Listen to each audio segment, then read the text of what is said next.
Now, I've got some very nice surprises for you because today, I've got new faces in the building. Yeah, and then I said that I'm sorted. What I say, maybe mix in your money.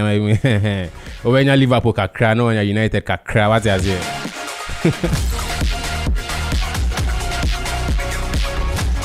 But let me quickly run you through what we have on the table today for you. See, we will starting off with the AFCON. Of course, we can do sports today without talking about the African Cup of Nations. So we will take a look at the match day 1 of the AFCON and look at the games that has already happened. My God, and there have been some beautiful games in there, right? I mean, just yesterday, there was some crackers. And it goes throughout the whole weekend. There are some huge matchups happening in the African Cup of Nations, some big performers. Already, we will take a look at all these fellas who are killing it at the African Cup of Nations.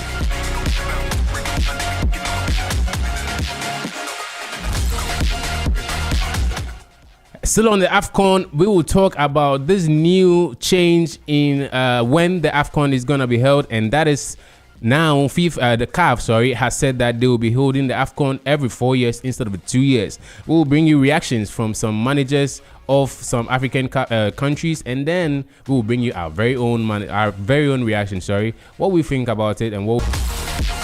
And then on the foreign front, Ruben Amorim has been in the news. Why? Well, he's been talking about a change in system. He has said, maybe it's time we go back. Maybe I have to be a little more flexible. Maybe we don't have the right qualities or right materials to stick to the 3-back system. Maybe it's time to change things up a bit. We'll talk about that.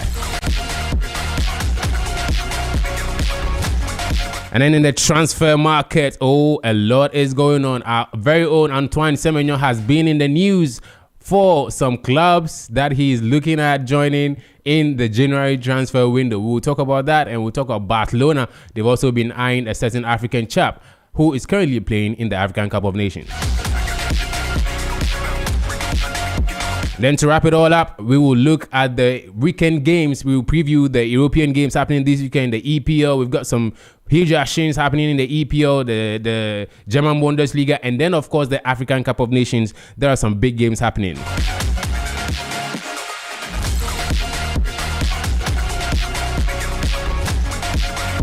Charlie, as for the music there, don't go anywhere. I'll bring you the music intermediate. When I go on a break, I'll bring you some good music. So don't go anywhere. If it's the music you're here for, stick and stay.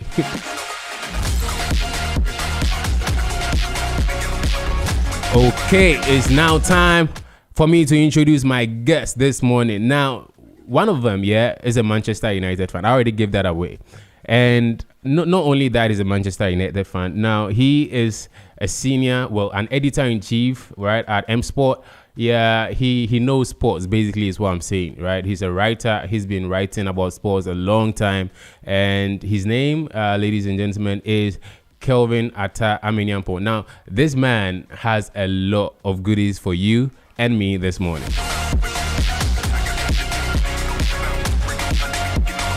Now, his counterpart, right, is a very controversial man. Now, I'll call him Abu Bonsra controversial because, man, you will meet a more controversial man than this man. He's a Liverpool fan, and he is a very, very huge sports enthusiast. It is a diehard Liverpool fan. I mean, everything Anfield, this man knows it. And so, when it comes to the Anfield conversation, you best believe that he is going to have a lot to say.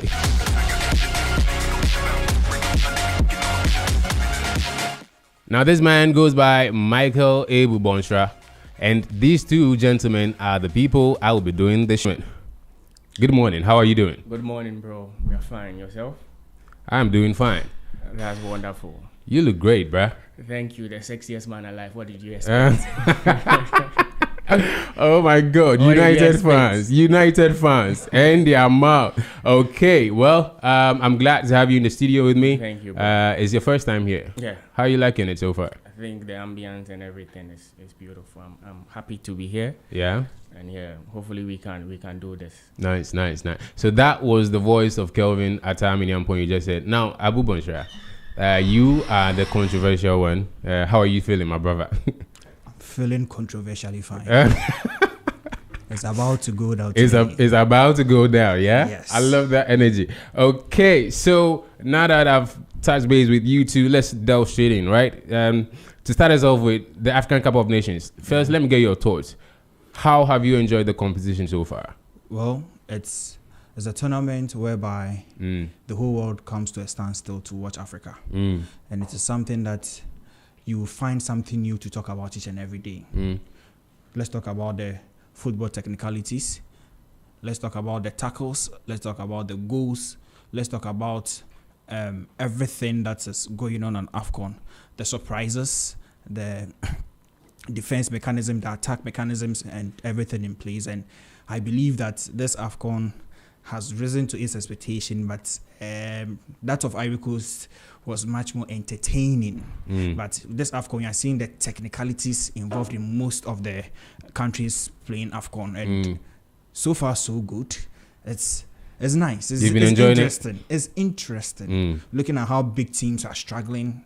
Ivory Coast, defending champions, struggling with Mozambique, winning narrowly 1-0. Looking at how Morocco has not been convincing enough. To me, probably, if Morocco does not take time, I think they will say goodbye to us at the 1-8 stage. And surprisingly, I'm kind of skeptical about the football I have watched Nigeria played against Tanzania.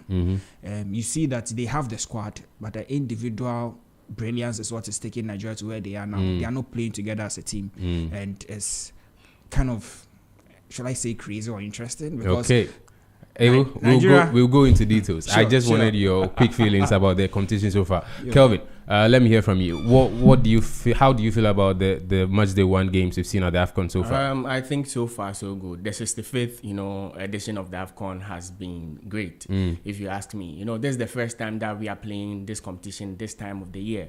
So people call it the winter AFCON. It hasn't been happening before. Right. So I think it's beautiful. The games are superb. The type of football in terms of the quality has changed drastically, because for me it's the best so far. Because one thing I'll credit is the quality of pitch. This is the first time that we are using 9 stadiums to play one AFCON. Right. And the type of pitches are so incredible. The ball moves faster. Everything looks good. So in terms of the quality of football, I think we have seen a whole lot of improvement. And, based on social media interaction, I think the world has tuned in. This is the first time that, you hear people like big accounts on Twitter, Facebook saying, have you watched this play on AFCON? Like people who are very influential in football.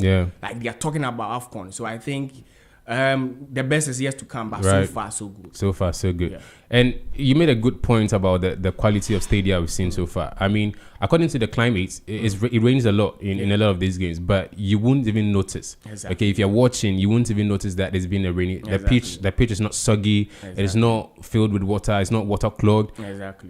I mean, Morocco has done great in terms of infrastructure. And I think this is an audition to show the world that, okay, we are hosting the next World Cup. We are part of the team or the countries that will be hosting the next World Cup. So they are trying to show the world that we can do it. Don't underestimate us.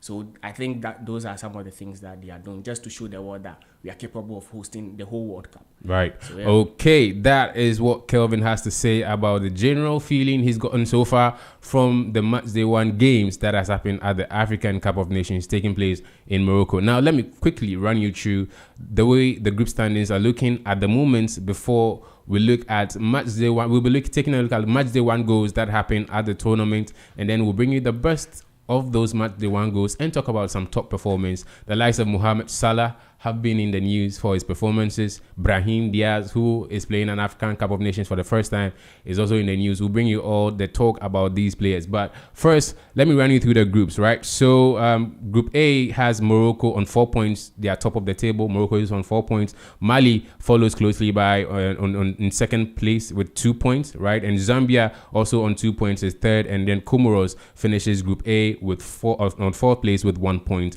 And then in Group B, Egypt, who are the very first nation to qualify to the next round, are on 6 points, top of Group B, and South Africa on second with 3 points, and then Angola are third with 1 point. Zimbabwe also are fourth with 1 point. In Group C, Tunisia are top with 3 points from just the one game. Okay, so second round of matches are still happening, and some groups have not played their second games yet. So the first two groups have played their second games, and that is why a lot of them have 6 points and 4 points. But from Group C going, they are yet to play their second round of games. And so Tunisia is top of Group C with 3 points. Nigeria follows on second with 3 points. Tanzania and Uganda follow in accordance with 0 points each after losing their match day 1 games. Now in Group D, Senegal is also top with 3 points after match day 1.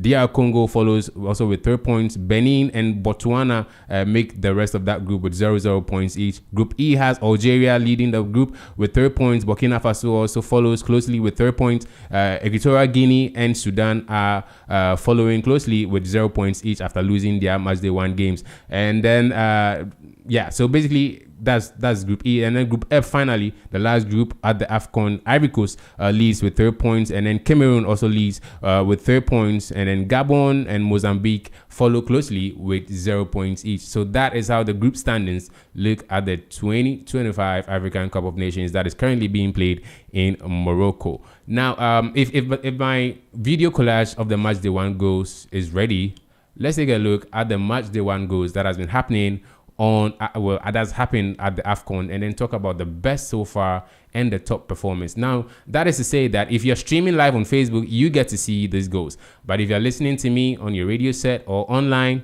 and we are online at www.z101.9 FM, you can catch us on Facebook too at Z101.9 FM.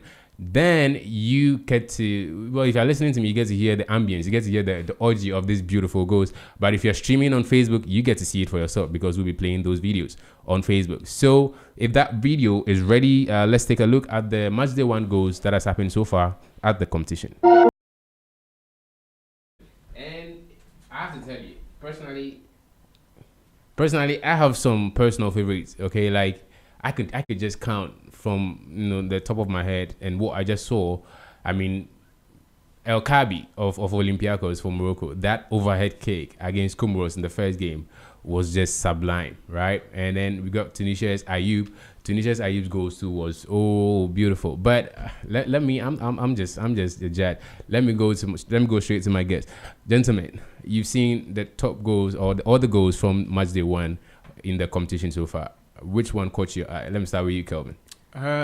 First, I would say I know normally people would go for aesthetically what one is more pleasing to the eye. But sometimes I look at the context and the goal. And for me, the goal that caught my eye was the goal from Lars Foster, the Burnley player. It was a 9-minute goal, 1-1. Yeah.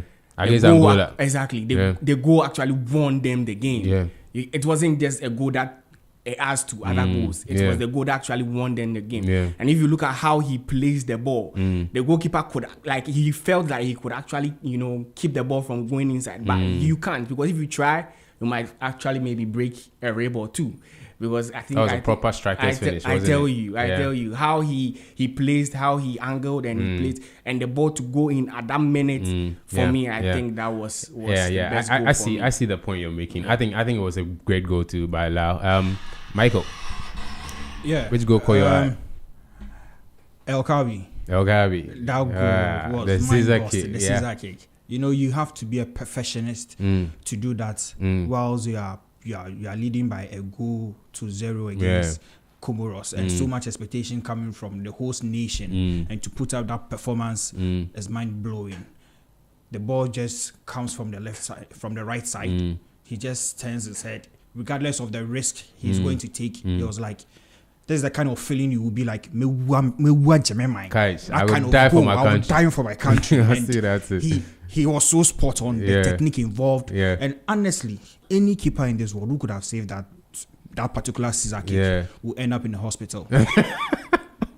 Serious, because this ball was just by the goal wicked. Yeah, it was perfectly the angle was timed. Wicked. The angle was so deadly. Oh yeah, and any keeper will break his car or break his rib. I agree. Let's just be honest. That goal was beautiful. So far, the best goal of the tournament. So far, the best goal. And you can also talk about Achwari, his goal. stunning. Yeah. That volley Tunisia was so stunning. Yeah. The technique involved. Many players would have ballooned This the is on ball the somewhere. one time. Yes. Yeah. Just a one-time thing. Yeah. Many players would just have ballooned the ball somewhere else. Yeah. But El Kalbi, wherever you are, Bosu. Now let's stick to that and talk about top performers. Okay. And I would ask you who your top performers individually are, but Okay. I want to start off with El Kalbi. Okay, he's a 32-year-old, and we saw Morocco at the last World Cup. He wasn't in the conversation. I don't know. He wasn't even part of the squad. Maybe he was part of the. But Nesri was starting as number 9 for that Moroccan side. But if you've seen El Kalbi for Olympiacos in the past, I don't know how many seasons, he's just been killing it.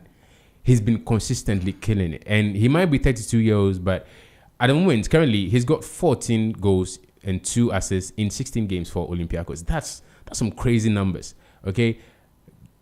I don't know. I think he came from the bench in that game. He came from the bench, right? Yeah. If you are El Kalbi and you scored that Sizake in front of your home fans, what do you think that does for the rest of his competition? Do you think that makes the coach think, okay, should I be starting this nigga more? Or should I be starting this guy more than El Naji, who is being the face of the number 9 spot for a long time? Well, I think it's going to be a very tough call. Yeah. But that doesn't mean that we should just throw him into the game just like that. We needed his experience at a particular time. He came to deliver.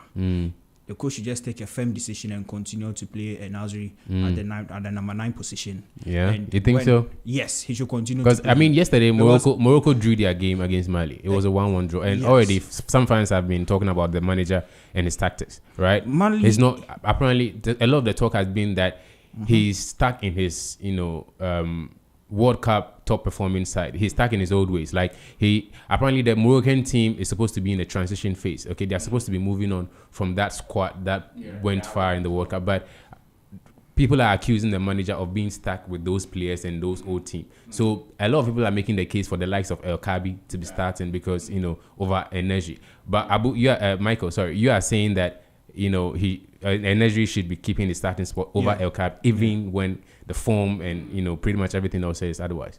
Yeah, I'm saying this because you see, football is crafted in such a way that it will take a coach with a good eye to know when the moment should count at a particular time. If we clearly watch the game, Morocco's first game against Comoros, they were struggling. But as the changes came on and El Kalbi came in the 65th minute and delivered in the 74th minute, it was superb. The timing and everything was superb. But you see, throwing him into the game just like that gives him a lot of pressure. One, he needs to deliver because he has raised a certain bar and he needs to cope with it. So there'll be so much pressure trying to do things, overdo things and stuff. But anytime he comes from the bench, you'll be like, okay, there's no pressure. I'm just come to do my job and go take my chances and just leave it there. But once you throw him to the game, because looking at what happened yesterday, which they played 1-1, El Kalbi started. And he was later substituted in the game. Yeah. So it's like you're throwing him just into the game because he has done something. He played for 70 minutes, and Nasri also came to also play for the 20 minutes of the game.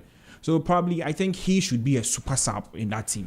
His experience will count because when players' legs are tired and everything, he can bring in that energy, that experience to take on players, to sit back, withdraw, push the wingers involved and try to deliver some passes and also be in the right spot at the right time to execute the pass, the goals. So throwing him to the game was actually one of the biggest problem that Retorgui did. Yes, Retorgui did. But you see, the transition of the Morocco national team is not just something that can be done overnight.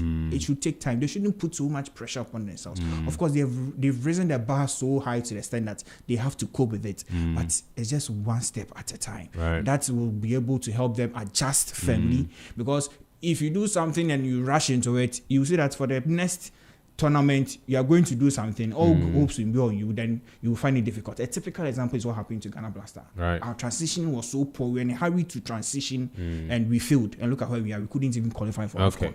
Let me take Kelvin's thoughts. Kelvin, do you think El Kalbi should be starting or he should be benched for Energy? Okay, so I would say, first of all, I would say he should have been placed on the bench for now, because you don't use a moment to choose the next, like to be a starter for the next game. You know, like Abu Bansha said, you know, maybe his experience would come maybe later during, you know, games. And if you remember, some years ago, 2013 in AFCON, we had this player that, when you mention his name right now, everybody will say, oh, this player. But he wasn't a starter. And that player is Mohamed Gedo.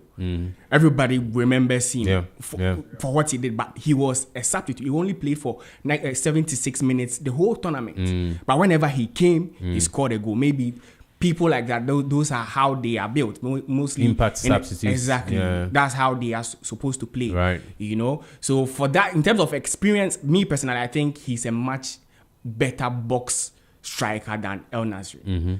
In the box, intelligent, how he scores in the Champions League, header and all that. He's a much, you know, better striker. But the workhorse or the output and work rate that El Nasri does for the team, that's why he's starting over him. Yeah, let's talk about their profiles. When I look at Energy, he feels to me more like a ball playing number 9. Exactly. You know, exactly. And he's more like, in the American type of football, we call them advanced strikers. They are always trying to play, you know, in the shoulders of the last defender. Right. He's fast. He can work. He can come and play. Connect play. Exactly. Right. But El Kabi is more like, I'm in the box, cross the ball, I will score you. Right. And you know, after that bicycle kick, people brought out some compilation of him scoring a lot of bicycle kicks, and people are like, those are his signature goals. You know, so I think maybe they can use him as a sub, maybe going forward. Maybe in the when things are maybe hard, he can come.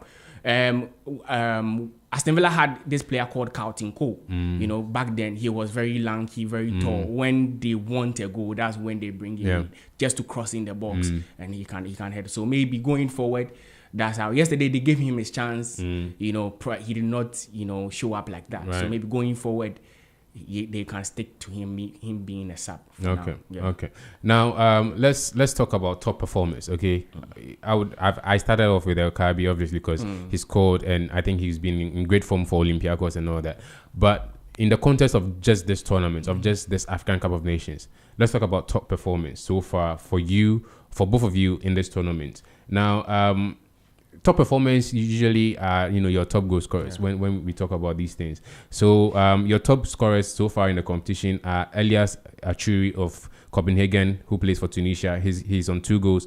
Nicholas Jackson, okay, we all know Nicholas Jackson. That man has suffered at the hands of Chelsea fans. He is on 2 goals to joint top scorer with Elias Achuri. Riyad Mahrez is on 2 goals too. Brahim Diaz, Real Madrid's Brahim Diaz, is also on 2 goals. And then Lassine Signoko of Mali is also on 2 goals. And then Mohamed Salah, the Egyptian king, is also on 2 goals.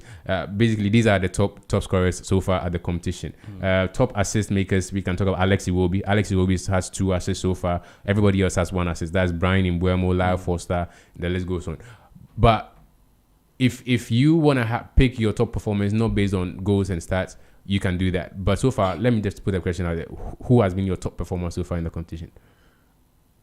First of all, I have a few contenders. Okay. You know, to me, I think Mohamed Salah, you know, the king himself, he has showed the world that, you know, what people doubted him that he could not do, he showed at the World Cup. He actually won me money, so I'll definitely place him first. You know, he just like Elias Foster, he scored a goal that actually, you know, won a game for Egypt. Like, he was very integral, you know, creating chances, crosses. You know, Mahmoud's showing that how wasteful he is, you know, scoring most of the chances he showed. Brahim Diaz, you know, for better part of this year, I've showed why Morocco went, you know, head over heels just to get him. You know, out of 17 matches, he has scored 10 goals. That's like Messi or Ronaldo, like, you know, stats. You know, this particular AFCON, he's like the star man, you know, to lead Morocco. At first, it was Hakim Ziyech, you know, then it came to Brahimi and Ben Yedder. Right now, he has the mantle to show that, okay, he can carry them. And also, I would say Ademola Lookman too has shown, you know, first, I knew that he could play the number 10 position, but seeing him, this 4-4-2 diamond as the number 10 has showed me that he's a very, very versatile player.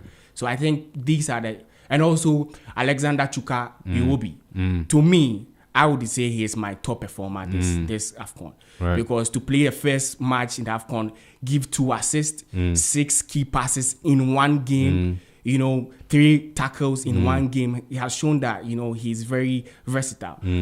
I remember in 2015 when I first saw him playing football. He came on for Mesut Ozil, I think for Ozil, in the match against Sheffield Wednesday. And he showed that, I remember the commentator saying, this is the striker, playing for Arsenal under 21. So in my mind, he was a striker. But all these years, he has shown that, okay, from a striker, I can also be a winger. And now I can also be a central midfielder. So to play in that, that match, that game, he showed that he was a combination of Iniesta, Michael Laudrup, and also Pablo Aimar. He was elite. He was elegant. Right. He moved like he was possessed. Right. So to me, the top performer in the AFCON is the most creative player in the AFCON, and it's Alexander Chuka Iwobi. Right. Okay, Michael, you've heard Kelvin. Do you have different sentiment? Highly debatable. highly debatable. Okay. Maybe it's just because of I don't vibe with Nigerians like that. I see. Yeah. But honestly, we are failing to give recognition to the goalkeeping aspect. I see this guy from Botswana, Foku. Even though he considered 3 goals, made 14 saves in the game. I mean, it's a general bias of the game, isn't it? Yes. We don't really pay attention to goalkeepers generally. But for a goalkeeper to make 14 saves, do you know that kind of massacre that could have happened in that game? 14 saves. He was facing the likes of Sadio Mane, Ismail Sarr, Nicholas the Bad Boy Jackson, and made 14 saves. Right. They still consider 3. They still consider 3, but he was still man of the tournament. I don't know if they gave that man of the match to him. They obviously don't give it to him because of the bias of the game. But to make 14 saves in AFCON, facing all kinds of shots, African manpower shots, bro, it's crazy. He deserves some recognition. But honestly, with that put aside, best performer so far, I'm talking about the desire. People fighting to see they want to win something for their countries. I'll give it to Mohammed, the king, Salah. the Egyptian king. And it's not because you're a Liverpool fan. Not because I'm a Liverpool fan. But, if it comes to Salah, I tend to disagree with him on so many situations. But with this, I'll give it to Mohammed Salah. Right. Trying to put the boys on, trying to be distributor of the ball, trying to cut in the crosses, take his chances and everything. And the main reason I'm giving him this accolade is because of the game against South Africa. The last time Egypt won against South Africa, I think in 2006. South Africa has actually been a thorn in their flesh. They've been finding it difficult to beat South Africa anytime they meet. It's like South Africa, it's like Ghana meeting Nigeria and beating them each and every day. Even if Ghanaians don't even wake up to go and train, they will still beat Nigeria. This was what South Africa was doing to the Egyptians. But for him to be the leader in that particular team, so that's set up to guide the squad, score 2 goals, a penalty, and that technical and that winning goal. Yeah, match day ones. And so far in the competition, basically. But he made mention of 2 goals, so it also included a second match day too. Right. So honestly, Mohammed the King, the Salah. No, I get, for Mohamed Salah, when it's contest for me when I look at Mohamed Salah, given the kind of weeks he had at Liverpool before leaving, where he was in terms of form and his headspace and the issues he had off the pitch with Liverpool. He had not scored in a long time, right? And then to come into this competition as the captain of the side, lead the side in what could probably be his final tournament, in his career, and then get that winning goal in the first game, and then in the second game, get the only goal to win the game for his side. I think it speaks a lot about the kind of person, the kind of player he is, because. They're not about big boys, they're not about big players. If you feel yourself to be a big player, these are how you show you're a big player. Shots fired. Bruno Fernandes. Okay, I don't know if you guys heard that, but Kelvin said Bruno Fernandes cannot relate. I don't know what Kelvin's beef is with Bruno Fernandes, but we'll have to talk about that later on the show. But seriously, let's give that props to Mohamed Salah. But yeah, I see what Kelvin also said about Alex Iwobi. I think he is doing fantastic for Nigeria in the position he's playing. He feels to me like he can do everything, in that midfield. He can play defensively, help out defensively, and then help out attacking wise. Personally, I like versatile players who can do so many things on the pitch. So yeah, I get what Kelvin is saying about Alex Iwobi. But yeah, Michael, so Mohamed Salah, the Egyptian king. He's been in the news. He's saved his country. He's led. He's done that. So yeah, we can give it to him as a top performer. Of course. Yeah. He's always the king. Mo Salah. Okay. Mo Salah running down the wings. Salah la la la la, the Egyptian king. Okay. That see, now Abu is showing Michael is showing his Liverpool colours. Michael is but you are still listening to us on Z11.9 FM. This is the Weekend Sports Rally, and I've been doing this with Michael Ebu Bonshra and Kelvin at Amenyampo. Now, Kelvin is a Manchester United fan and a sports writer, and Abu Michael is a sports enthusiast and a Liverpool fan. Now, if you want to contribute to this discussion here, you can text us on WhatsApp or call 0544 321 019, 0544 321 019.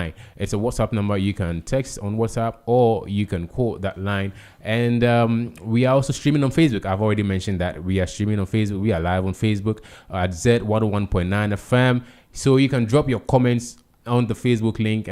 When you click on the Facebook link or the live stream, you can comment and we will see those comments and read them out to you.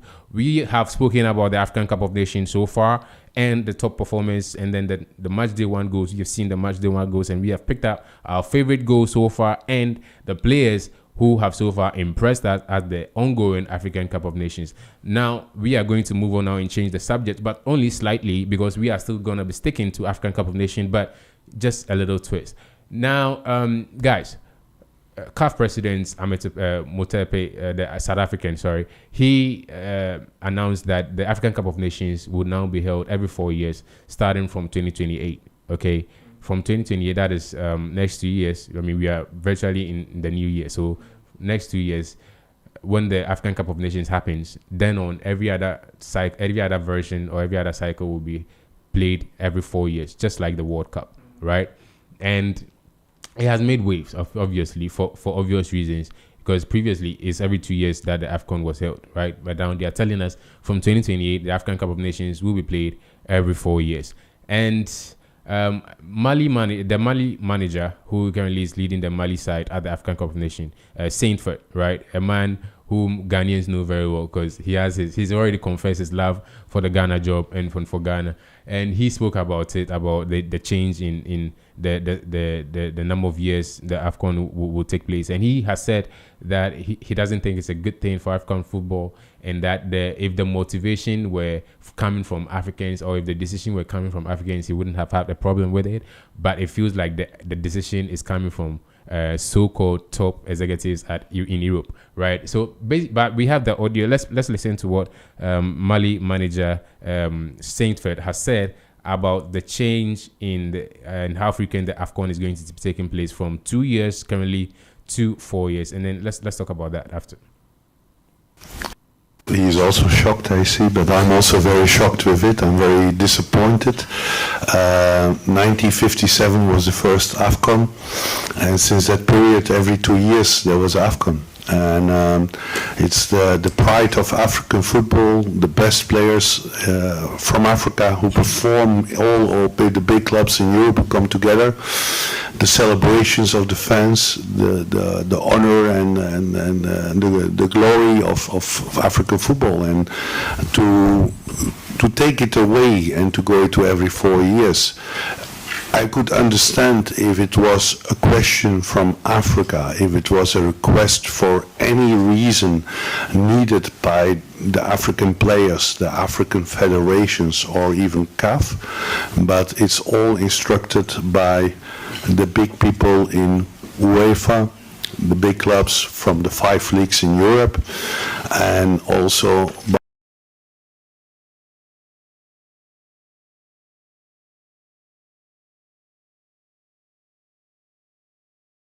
Saintford speaking about the decision from the Confederation of African Football to hold the African Cup of Nations every 4 years instead of the current 2 years that is currently held, starting from the 2028 cycle. Guys, we've heard the Mali manager Saintford talking about how this decision, his suspects about where this decision is coming from, or the people behind this new format of the African Cup of Nations, and he accuses plainly that it is coming from top executives of clubs in Europe, top 5 European League managers and top boards, and that the decision is not coming from Africans, because Africans love the football the way it currently is. They love that the African Cup of Nations is played every 2 years now, and it is a very bad thing that people outside of Africa are making this decision for Africans.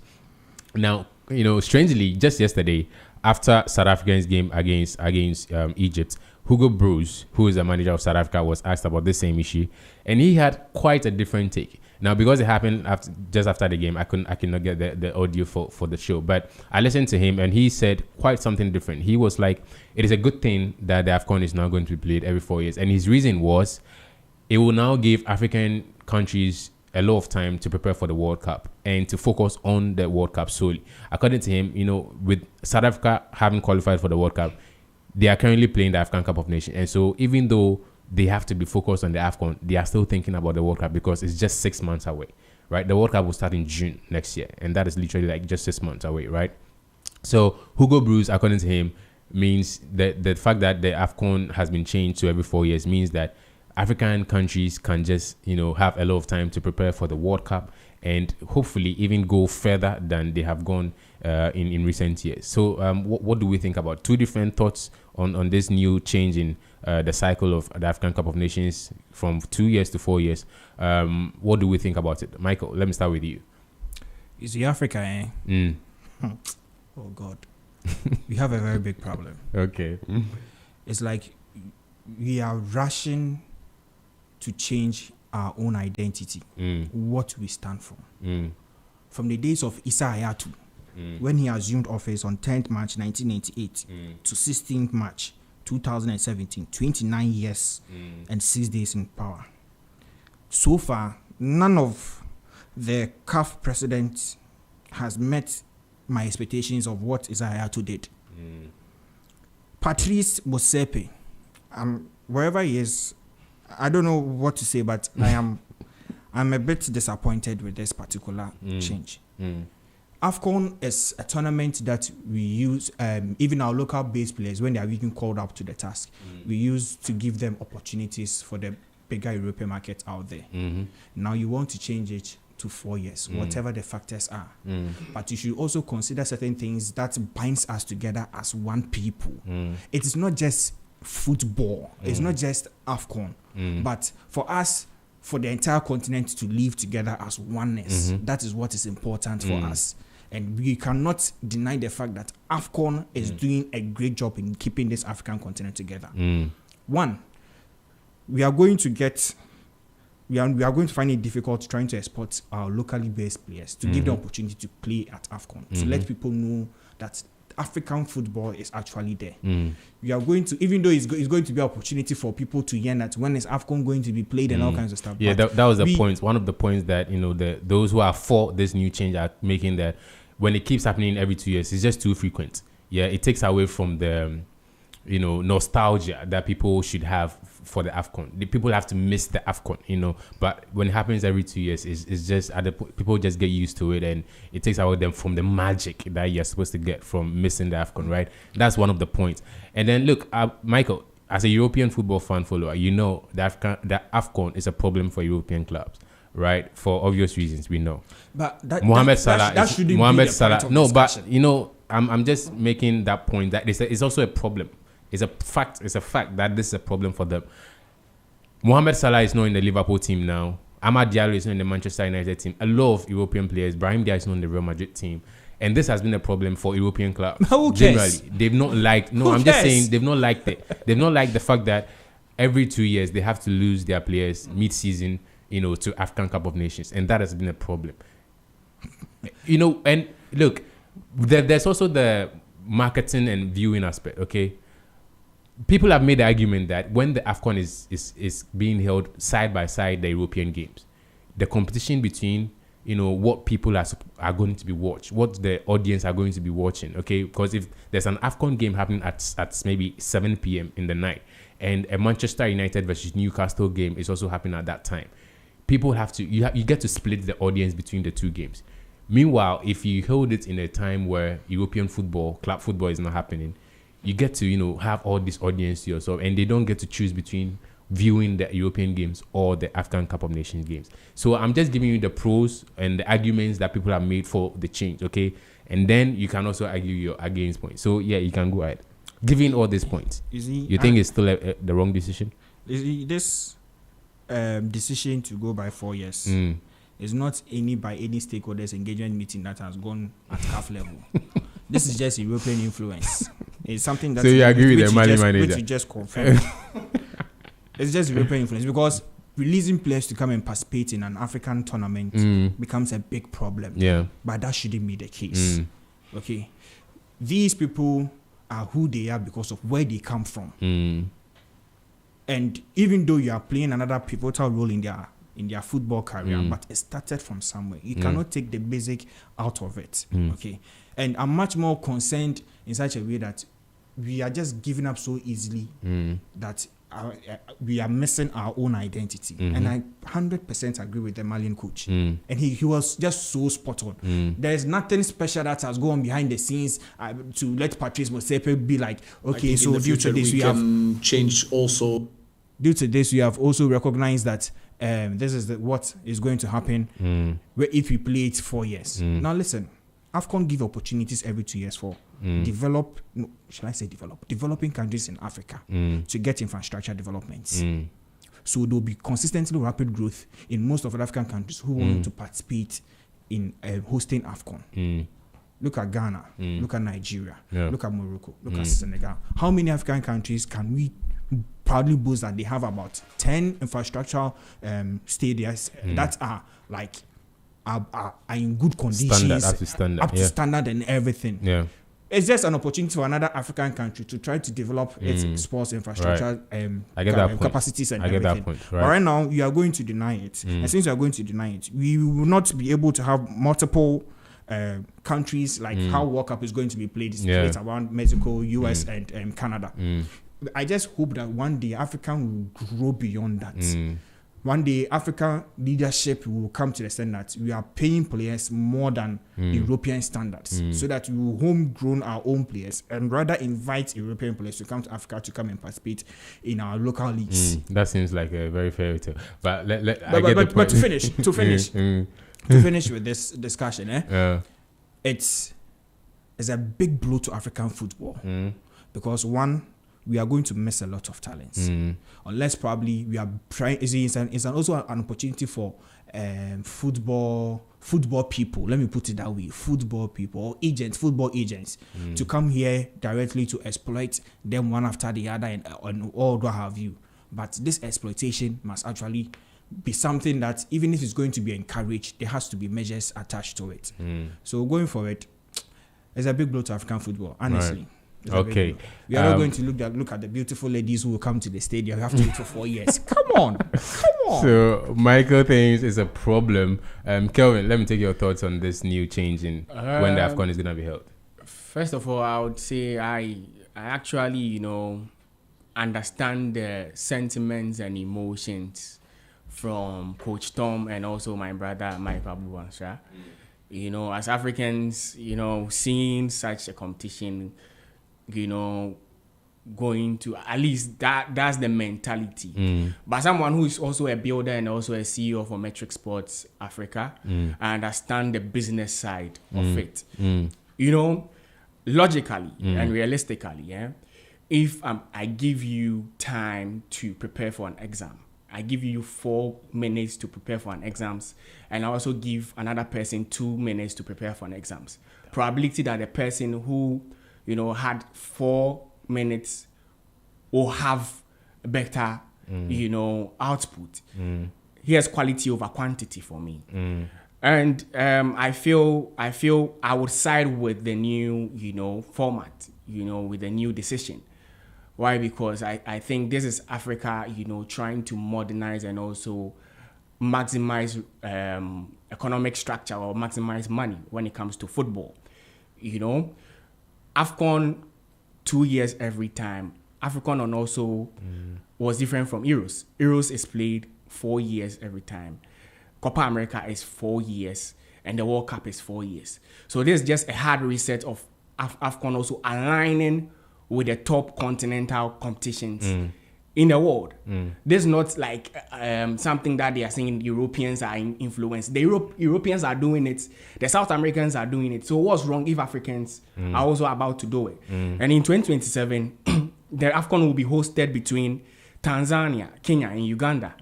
And after that tournament, 2028, there's also going to be an AFCON again. That's the hard reset. You get it. So logistically, it's going to, yes, the European countries is going to affect them because back-to-back AFCONs, losing players is going to affect them. But they know that in the long term, having an AFCON being played in the same summer with Copa America and Euros gives the football, at least the audience, to enjoy different variety of football. But also when the league starts, at least we know that, okay, we are going to play the league and it's going to end. No players is going to, they are not going to stop playing the league and go to another continent to go and perform AFCON and come back and all that. So in terms of monetary aspect, it's good. And I think my brother Abu might be missing something. The AFCON, apart from the AFCON, they are going to host a competition called the African Nations League. That's what we call the Euros Nation. They are going to host another tournament called the African Nations League. Yeah. So every year there is going to be an African competition. You get it. Every year there's going to be an African competition. So there's probably going to be, like you are saying, hot girls, African girls, showing themselves and all that. African local players being called for the teams to go and perform. There's going to be that. But the maiden competition of AFCON is going to be aligned with the big competitions in the world. So I think economically, going forward, I think this is the best decision for Africa to align itself with the best, and the biggest continental competitions in the world. Yeah. Okay, so that is what Kelvin has to say about that. So basically, if I'm to summarize what both of you are saying, Michael, you disagree with the change, and Kelvin, you agree with the change. Is that it? Yeah. Okay, so that is what my panelists have brought to you. As far as the change in when the AFCON is going to be held from the current 2 years it is currently held to the 4 years that it is currently held. Now, I have a caller on the line. Let me take your 20. Hello? Yeah, hello. Yeah. Good afternoon. Thank you for calling in. What's your name and where are you calling from? So my name is Andy. I'm calling from Sakumono. Okay, Andy, what have you got to say for us on the show? Yeah, so I've been listening to yourself and the pundits attentively and there. Right. I think I would want to agree with Abu Michael on his take on the World African Cup being 2 years, maintaining the 2 years. Okay. There are few things that bring Africans together, and one of them is football, right? Music and then dancing. And the only place you get a lot of music and dancing and then African nations fraternizing is the African Cup. Okay. It's a huge boost to our economy too because of the tourism. If you look at the way the African political plane is now, where you have a lot of coups and a lot of political chaos all over, the African Cup is something that really brings us together, makes us happy, and then brings the peace we are all looking for. Right. I mean, if a system is working, why change it? It's not working though. Choose to change gears. Everybody else can choose to change gears to suit themselves. Kelvin is saying it's not working though. It's not working though. Why is it not working? What makes it not working? Comparing it to, let's be honest. This AFCON, a lot of people didn't even know that AFCON was about to start. It took like a week or even 5 days or 3 days for people to actually realize, is AFCON starting this Sunday? In terms of okay, maybe. So then that is a marketing and communication problem. Okay. It's not to do with the duration of the planning. It means that they did not market it, they did not promote it well. That is a promotion and marketing problem. That's a different problem we can work on, we can choose to focus on.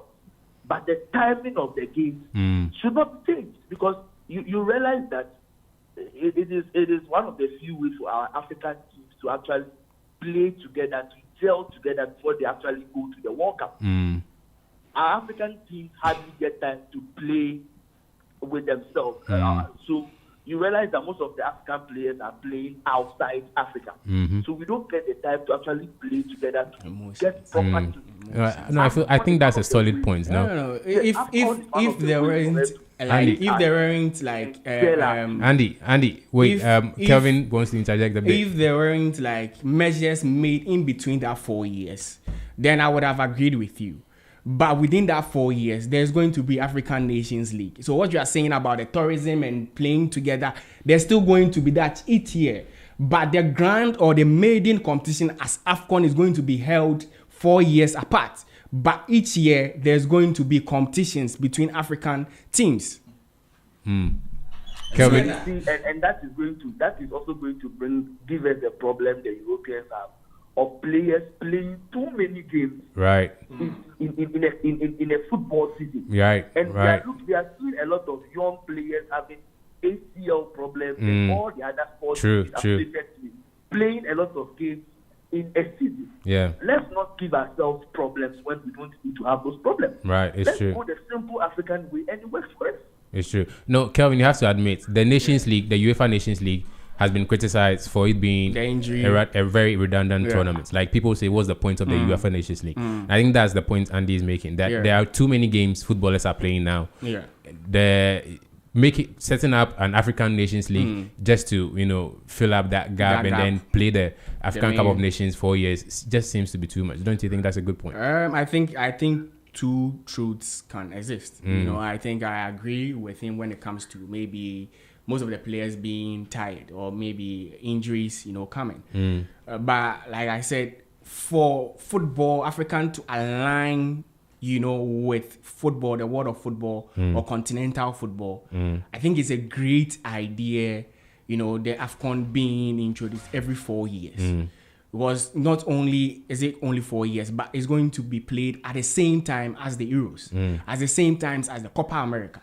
You get it? So we get to see Africa, being mentioned when the marketing window for these competitions are opened. You get it? In terms of money, in terms of African football being out there, we will get that from there. So from a business aspect, this is a great decision. But if maybe you think about the human side or maybe the injury side, then I think I side with them. But from the business aspect, for us to mention AFCON and people will be like, when are they playing the AFCON or what is AFCON? For the Western people to see the quality of football and the players that we churn out, being AFCON being played this time and this duration of the year is the best for us. Right. But Emmanuel, why rob our players of advantages? For example, when they are playing the Euros, what are African players doing? Most of them come back home. They come and then they come there to spend time with their families. 1, 2. Especially in Ghana, you realize a lot of the Ghanaian players come back home. They come to work on their physical, their endurance, in their homegrown turfs. You understand? There is community engagement. You see a lot of the Ghanaian players hosting tournaments to play with the locals, just to give it that sort of community feel. Most of them come and work on their foundations in Ghana and all of that.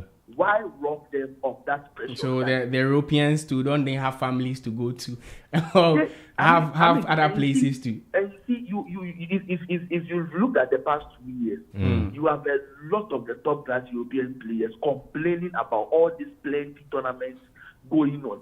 It is not giving the players time for themselves, and that is why if you've noticed, arguably, player performances have reduced over the past 2-3 years because of these games, because the players are not resting. The fatigue on their muscles and their overall physical well-being is high. Let's not put our players in this stress. Let's just not do it. It's not worth it. Right. It's just not worth it. Right. Yes. Okay. Thank you very much, Andy, for calling in. Your contributions have been great. One last thing. I must say that I really agree with Abu on the fact that, Michael, on the fact that we don't pay critical attention to the goalkeepers. Right. We are always paying attention to the goal scorers, the good defenders, the midfield play. But we are not paying attention to our goalkeepers. Right. The goalkeepers in this African Cup are doing amazing. Amazing. Let's try and pay close attention to them too. Right. I mean, and the Salah is overrated, so yeah, let me put that out. Yeah.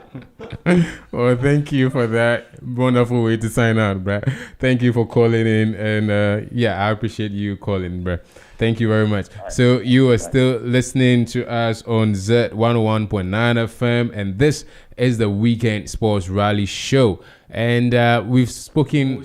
Emotional. Africans are too emotional. We don't see the bigger picture. Oh, okay, Kelvin. And a lot of people would side with what Abu is saying because they are emotional. I don't see the bigger picture. You right. know, what is the bigger picture here? trying to hurt players. Money. You and I know that 1 year tournament that is going to be played is not going to be based like we trying to invite all the big boys to come down to come and play. Most of these opportunities will go for our local boys, and that is the gospel truth. It's going to sync with the Europeans. Going to sync with when what? The Europeans are going for. Do you know the pride in playing in AFCON? Do you know the pride that is involved? Why it has to be cherished. It has to be 4 years. No. Let's use psychology right now. If I should give you 1 city every day, you wouldn't probably cherish it. Like I will give you 1 city maybe every 4 days. You get that? That's some of the points that people are saying. The AFCON has become too familiar. Exactly. For lack of better word, maybe.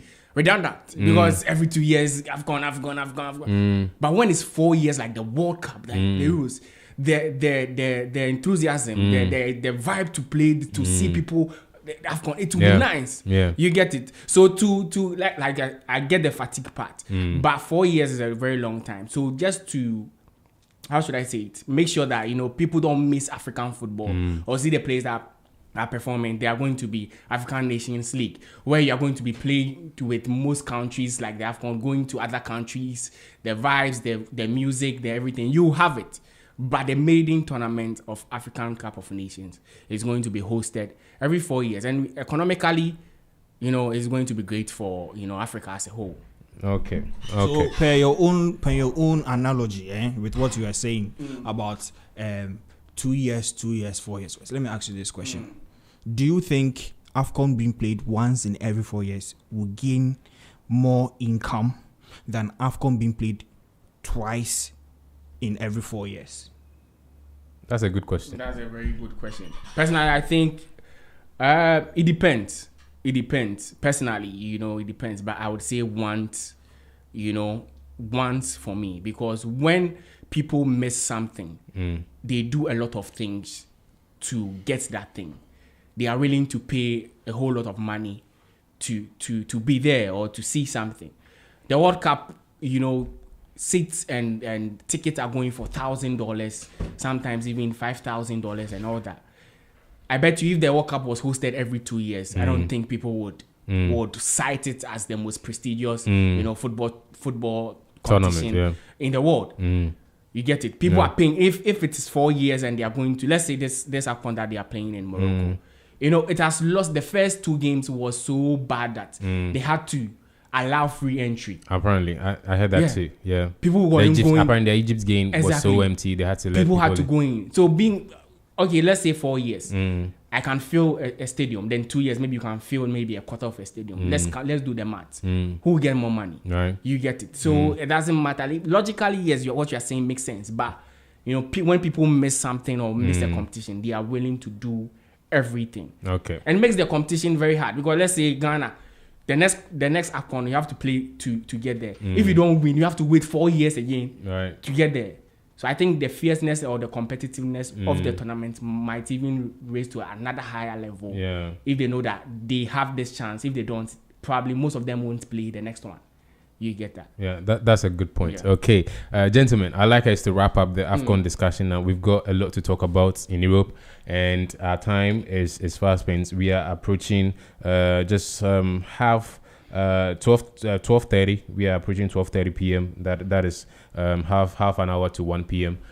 So let's finish the AFCON discussion now and move to Europe. Now to Europe, we would like to start off obviously with Ruben Amorim and Manchester United.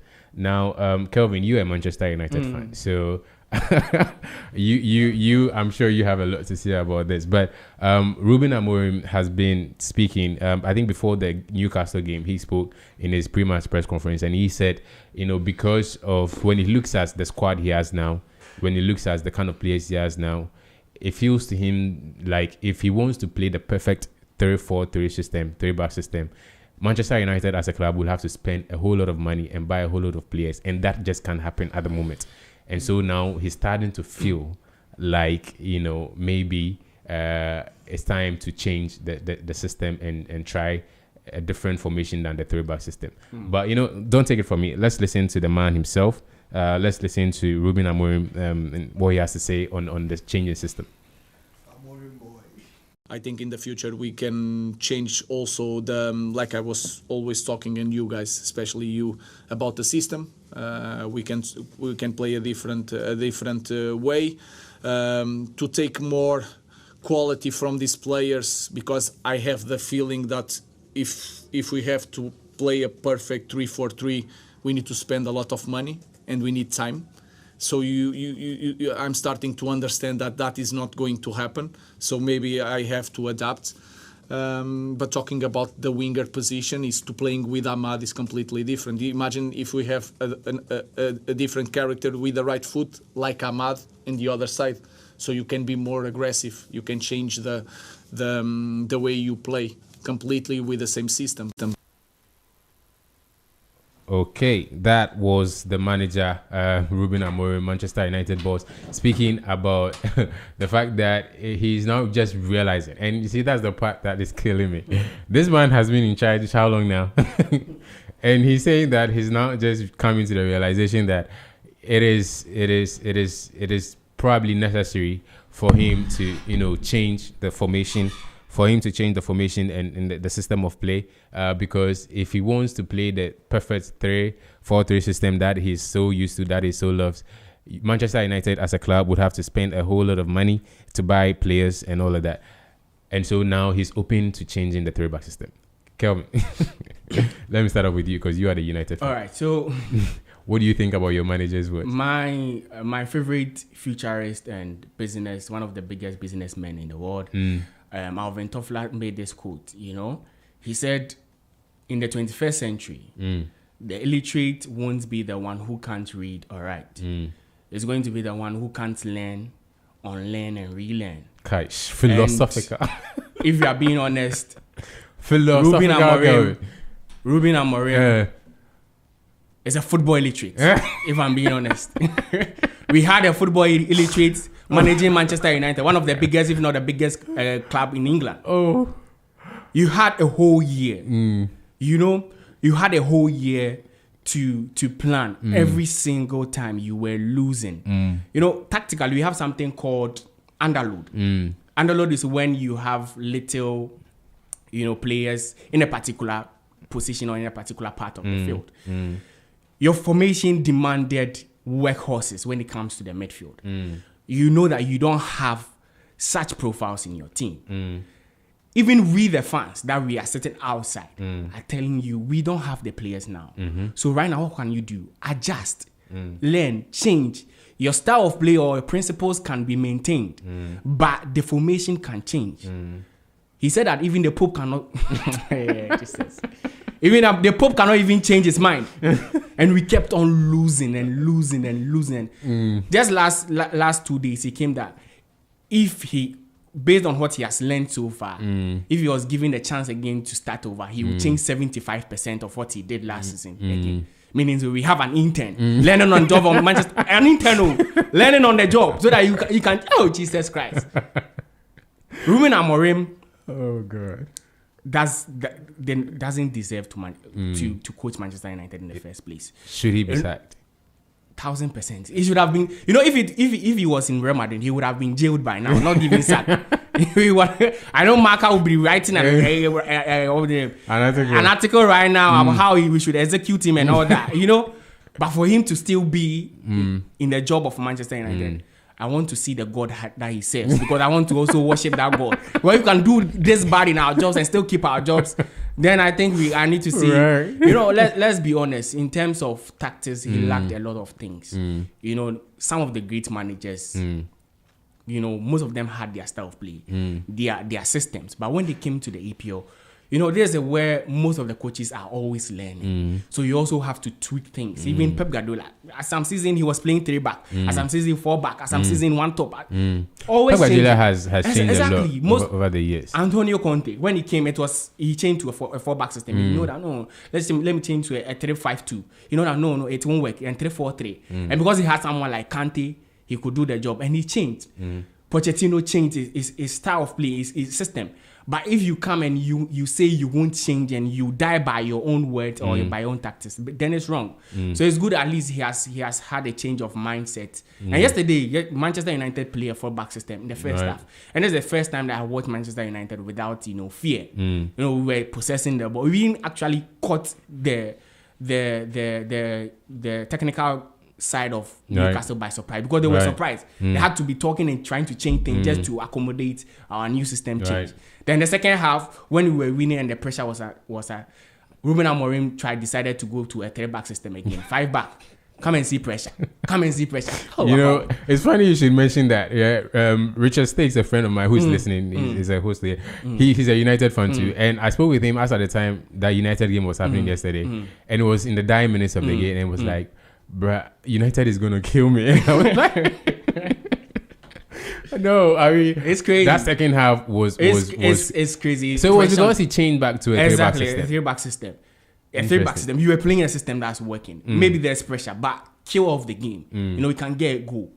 But you know, as a pragmatist or someone who Fiero, as we say, you know, he decided to go back to his old system. You know, at the wing backs, he was playing Dogu. You know, we had a lot of defenders. You know, pressure.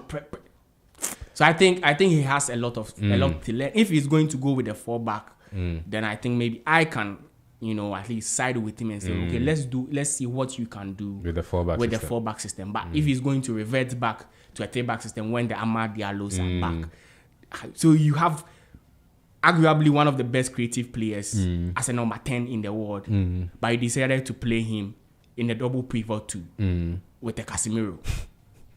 Then Amad Diallo, one of the best wingers. At AFCON, we have seen him, you know, a goal for them, playing as a wing back. So you have these old players, and you could change the formation, but you did not change. But when one is injured and one, that's when you had a chance. I think that guy is sabotaging Manchester United. He will play the formation and say, okay, I told you they can't play 4-back. They have lost. Let me go back to my. I think that's what he's doing. So he was hoping for you guys exactly. to lose. I think it's against that, and I think even the owners are against us. They are all against Manchester United. I see. Okay, those were the sentiments of my Kelvin, who is the Manchester United fan, the staunch one, as you can hear. Michael, you are a Liverpool fan, but I'm sure you have an opinion or two on Ruben Amorim. It gives me so much joy anytime I see Kelvin talking about Amorim. Right. And it's funny enough, maybe they have not critically paid attention to the results Amorim is delivering. Amorim has not been bad since September. Finally, someone who thinks Amorim is doing a good job. And he is the man for the job. You're not just saying that because you're a Liverpool fan. Amorim is the man for the job. You're not sabotaging United right now by saying you see, I know Liverpool is down at the moment, and you see, but the funny thing is, he that is down fears no fall. We are already down, and looking at United struggling to even keep up. So now Liverpool. You admit they are struggling. I thought you just said Amorim was doing great. I said United struggling to keep up with Liverpool, not to win the league. There's a difference, okay? But Amorim is doing fantastic because look, from the game he lost 3-1 with Brentford. Okay, I think he has played about 13 matches from there. He has lost 2 games and won most and drew some games. And the games which he lost were games that obviously with one game you expect him to do his best. He lost against Aston Villa 2-1. And of course, we all knew that Aston Villa was going to give them the Woto season, but they managed to lose in a beautiful way, 2-1. And they lost them painfully against a 10-man Everton side at Old Trafford. Yeah.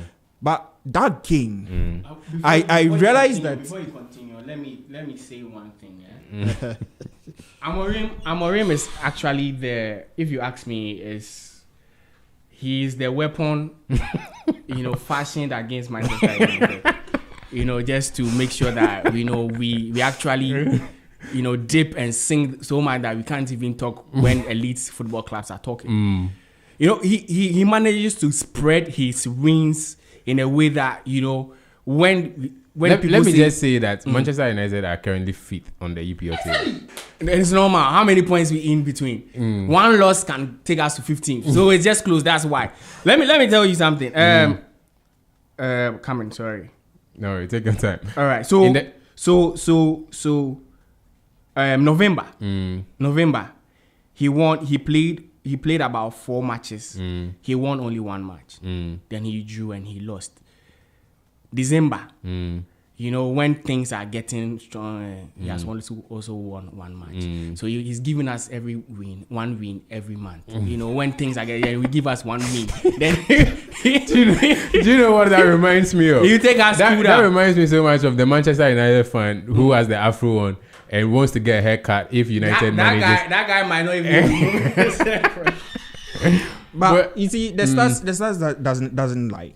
Within that period, okay, he played Liverpool and beat Liverpool. He played Brighton and did justice to Brighton. He played Palace, did justice to Palace. Played Wolves, of course, they were already down. Drew 4-4 with Bournemouth.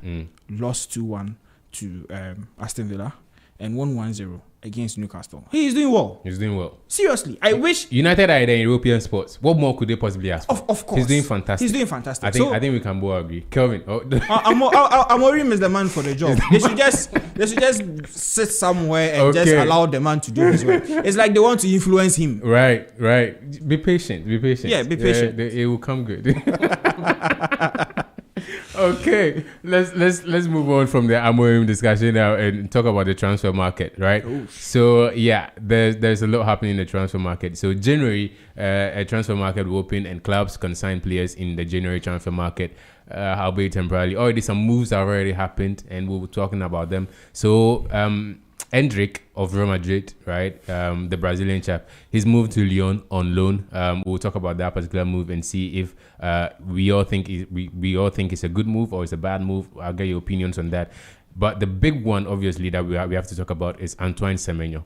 Okay, and I think we are all familiar with it. So Antoine Semenyo is apparently tipped for a move away from Bournemouth in the January transfer window. Sorry, and the top clubs all wanted him. Liverpool had been following him apparently from November, and they've been interested in signing him. Manchester United were interested in signing him. Chelsea themselves joined the race recently. But according to the news from, obviously, the top guy in transfer markets, Fabrizio Romano and David Weston, according to these two top guys, Semenyo has agreed to join Manchester City. Guys, good move or bad move? Let me take your opinion. Let me start with Michael. Semenyo to City. Do you think it was a good decision for him? I mean, so far, yeah, it's just rumors. It's not been confirmed till he signs that contract. Obviously, anything can happen. But what do you think? Semenyo to City. It's a good move for the player. You think? Yeah, it's a good move for the player. In what sense? He just wants to win trophies whilst he stays on bench. That's why it's a good move for him. Yeah, he needs to one day wake up at home, look at his trophy cabinet and say, okay, Premier League, FA Cup, Wabobra. That's why he's going there. Yes, and one day clean his boots and write Abrabashas here. You see, and well, funny enough, if he really wants to enjoy football, I think City is not the best club for him. Right. Guardiola has a way of, this word will be strong, but I still have to say, destroying players. he won't allow other teams to make good use of players. He will buy you, put you on bench, and destroy you. That's a strong accusation. Yes, and there are evidence of that. Is there? Look at Calvin Phillips when he was at Leeds. The best box-to-box midfielder at that time. All clubs in Europe were looking for Calvin Phillips. He convincingly bought him, and made him start on bench. Look at what he has done to Jack Grealish. Look at what he has done to Matheus Nunes. Fantastic players by all standards. Now look at Savinho. Look at Mamouche. You see, it's like when everybody wants to get hold of this player, then he will quickly rush in. I'm Guardiola, I'm here, I'm come to save you. Then put you on bench so that other clubs will not get the opportunity to use you because you know that if he meets them at the other side, he's going to lose. And I think that aspect of Guardiola is very worrying. But going forward, Semenyo, if he really wants to play football, that was a wrong choice. But to win trophies, he has no problem. He can be on bench, take his time and have some nice shower in the pool or something and enjoy himself. But Semenyo, I would have loved him to come to Liverpool, but not. You are not biased at all. No, but not under the leadership of Arne Slot. I see. Slot will also destroy him. I see. And going to Chelsea too would have been a wrong move. Why? Chelsea, I don't know the number of wingers they want to sign in this world. Of course, Semenyo is better, and I will say it categorically. He's better than Gittins. Currently, he is better than Garnacho. He would have gotten the opportunity to play, but to what extent? With all the rumors going around that most likely that Maresca will be leaving Chelsea at the end of the season and what have you. Maybe he's the ideal candidate to go to Manchester City. I'm sure all these things were considerations that came to play for Semenyo to take this decision. But I'm not sure. It's the only worrying aspect is we going to walk up and seeing one of our best thank you players very much. On that note, move that to Kelvin. I want to hear Kelvin's thoughts because that was where I was going to take Kelvin's thoughts from.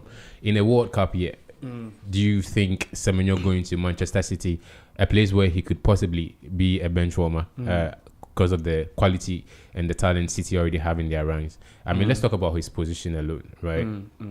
If he's playing, on the wings, left wing, you think he already the competition there, he has to face Doku, right? Yeah. He has to face Doku. In some cases, he has to face Mamouche. Right?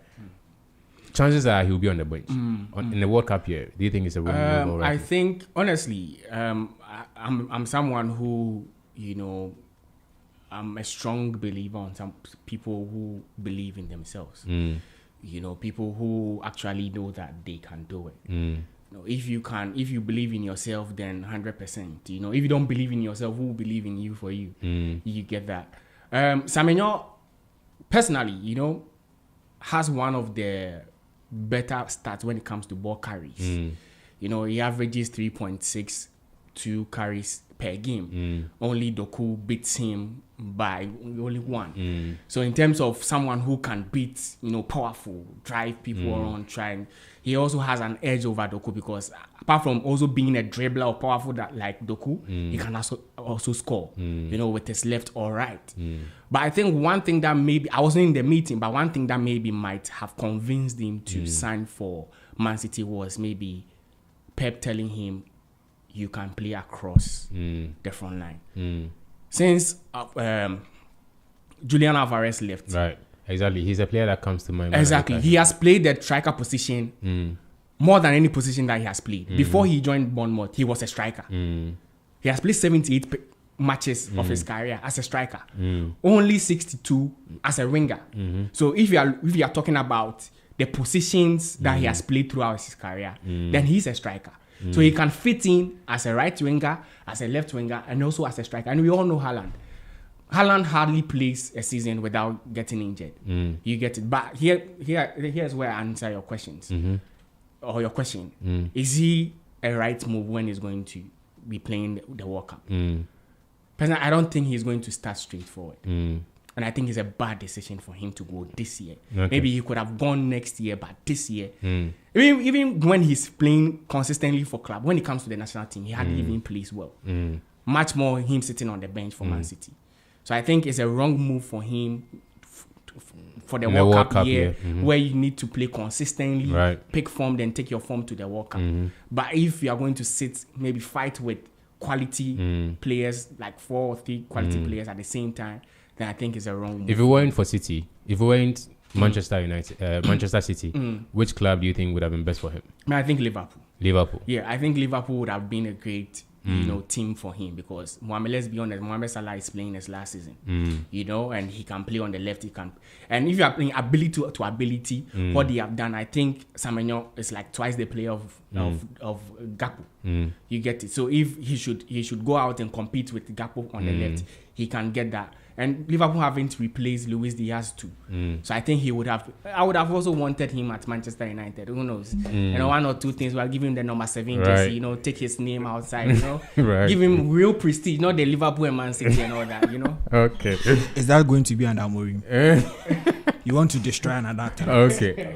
Is that going to be under Amorim? Guys, I've got a comment here. So this comment is from Jonas. He says, "Good afternoon. I think Semenyo is a great addition to the Manchester City setup. Manchester City do not have a good right wing right now, and most of Semenyo's best performances are from the right side.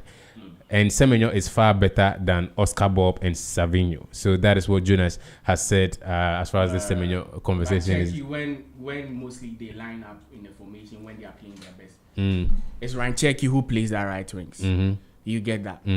So is it also going to say he's better than Rancheki, especially what Rancheki brings in terms of the creativity and assist that he gives? You get that. Right. I think he only has a way of competing or displacing someone like Jeremy Doku. But on the right wings, where the Savinhos and the Oscar Bobs and even Bernardo Silva and all that are playing there, I don't think, maybe he can start. But you all know, as someone who plays FPL, Pep Guardiola is someone who is very confused when it comes to lineup. You can't, apart from Haaland, you can't pick one City player and say that he's going to start all the time. Every time he's making changes, he's making, so yes, maybe he might get some to play, but consistently like he's playing for Bournemouth, it's going to affect us as Ghana Blasters. Okay. Yeah. So I have another comment here. It says, "Your pundits today brought a lot of energy to the program.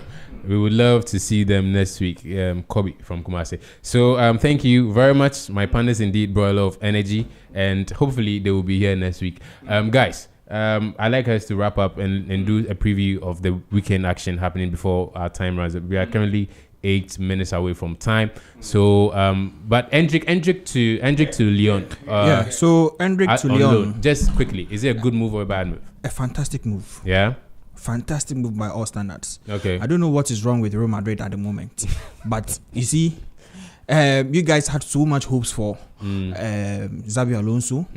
After you fired, Then comment. I said Hendrik to Lyon. why are you scared? I'm to not have scared. This Why am I conversation? scared? So allow me in a minute. So in a minute, thing. the move is nice. It's a good at move. least. Okay. You get much more playing time. Okay. At the end of the hear day, from Kelvin. Kelvin, at least. Hendrik to Lyon, good move or bad? I think it's a fantastic move too. Okay. When I cite an example like Mariano Diaz, who was also a French player at Real Madrid, True. he went there, he scored 18 goals within the season. True. He showed that he was great. He came back. Unfortunately, they gave him that heavy Ronaldo jersey, number 7 jersey that brought his career down. But I think if Mariano Diaz could do it, with his talent, then I think Hendrik's talent is like 2 times or 3 times the talent. And also the manager, Pablo Fonseca, is a great manager with strikers. So I think he can do well. Fantastic. Okay, that is all for the transfer news. Quickly, let's move to Europe and talk about the weekend games happening in Europe. Now, one game has already kicked off in the EPL. That is Nottingham Forest at home to Manchester City. 23 minutes already played. Score is currently 0-0.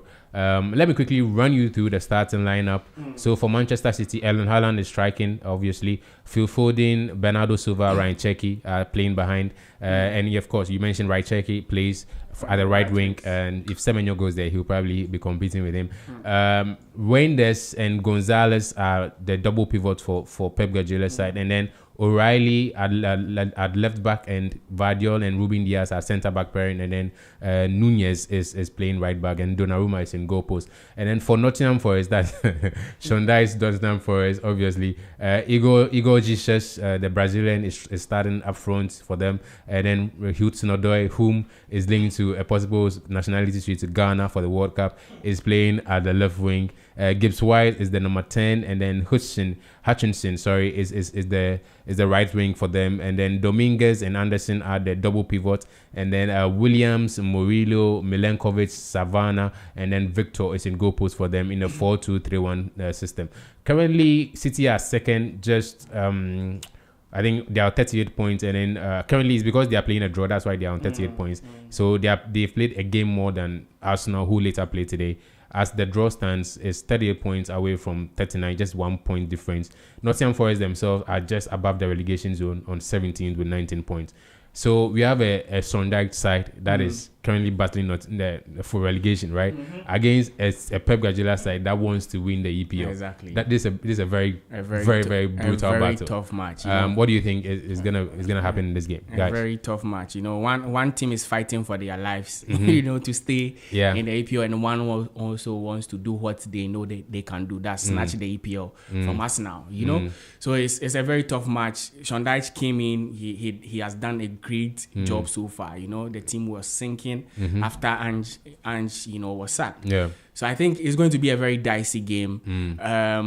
City will need the creativity of Cherki to unlock the defense, and I'm sure Nottingham will also depend on the fast breaks and also the speed of Hudson-Odoi to cause City harm. So I think it's going to be a very tough. So obviously Nottingham Forest are going to be in a very deep block, defending and then hoping to catch City on the counter attack. Right. Exactly. Okay. Michael, your thoughts on this game? Well, personally, Sondijk is an expert in saving teams from going to relegation. Right. And this match is going to get Guardiola thinking. But at the end of the day, I'm expecting a full-time draw. You're expecting a full-time draw? Yes. You're not saying that because 26 minutes, 26. No. I'm looking at the setup, okay, of Nottingham Forest, okay. Forget about Sangare playing AFCON. They still have Anderson in the midfield there, who is much more clinical when it comes to taking the second balls and everything. He won't give chance for Cherki to play and be free for what he's known for doing. Okay, and this particular setup by Sondijk also indicates that you have a certain guy called Omari Hutchinson who's also good in playing midfield. You have another speedster like Hudson-Odoi and Gibbs White who are also technically good at playing both wings, and at times, especially for Gibbs White, who can also be played at wings and play as a number 10 position. So Michael, I mean, Nottingham have got good players, but they are not doing so well, right? They are sitting on 17th, right, just above the relegation zone. That means they are not a side that are doing so well. I mean, since Sondijk took over, they've been doing comparatively better than they were in the previous manager. But this against a City side that has won all their last 5 games, that are competing for the EPL title. This against a Manchester City side, a Pep Guardiola Manchester City side that wants to win the EPL, and that has very, very good players, comparatively better players. This is also a team that beat Leeds 3-1, beat Liverpool 3-0, That's Nottingham Forest. Yes. Beat Liverpool 3-0. Beat Tottenham 3-0. Beat a struggling Liverpool. That's not a City Liverpool. Whether struggling or not struggling, the name of the club is Liverpool. They beat Liverpool 3-0. Okay, guys. Our time is moving. I'm going to be mentioning some games quickly. Sure. Just let me know your feelings on those games. Arsenal Brighton kicks off at 3 p.m. Quick thoughts. A nasty game, but full-time draw. Full-time draw. Yeah. Okay, Kelvin. I think it's going to be a very high energy game. Brighton leads the EPL with high turnovers, meaning they make sure that they take the ball from you. And Arsenal is one of the best teams when they are keeping the ball. So I think it's going to be a very dodgy game with tactically it's going to be a battle, but the last 8 meetings, Arsenal has only won 3 times there. So it's always a tough match. But I believe this Arsenal side, they can score you 1-0 and just defend. So I think Arsenal will take this. It won't be a draw. Arsenal 1-0. Okay, you expect Arsenal to win. Okay. Liverpool Wolves. Michael. Your Liverpool are playing at home to Wolves, 3 p.m. Honestly, it's a close game. Looking at the players we are going to miss in this particular game. And I don't see Wolves winning. Maybe Liverpool will now only win by 2-1 or 1-0. I see. Yeah. Okay. Chelsea, Aston Villa. That is happening later, 5:30 p.m. I think it's the biggest one today. That's a very tough match. Right. Aston Villa, if the Manchester United guy was an Aston Villa, supporter, he would have gotten to, haircuts by now, consistently. Right. Because they have won, They've won consistently, 10 matches. It's outstanding, And for the past 3 meetings, Aston Villa have won 2 times at Stamford Bridge.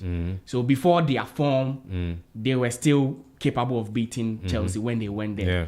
And added to their form, I think Aston Villa will take this one. And the originator of the Cole Palmer celebration, Morgan Rogers, will score and will also do the Cole Palmer celebration there. In front of Cole Palmer. Exactly. Nice. Okay, so that is all for the EPL. Quickly, in the African Cup of Nations, Nigeria, Tunisia, that is happening today.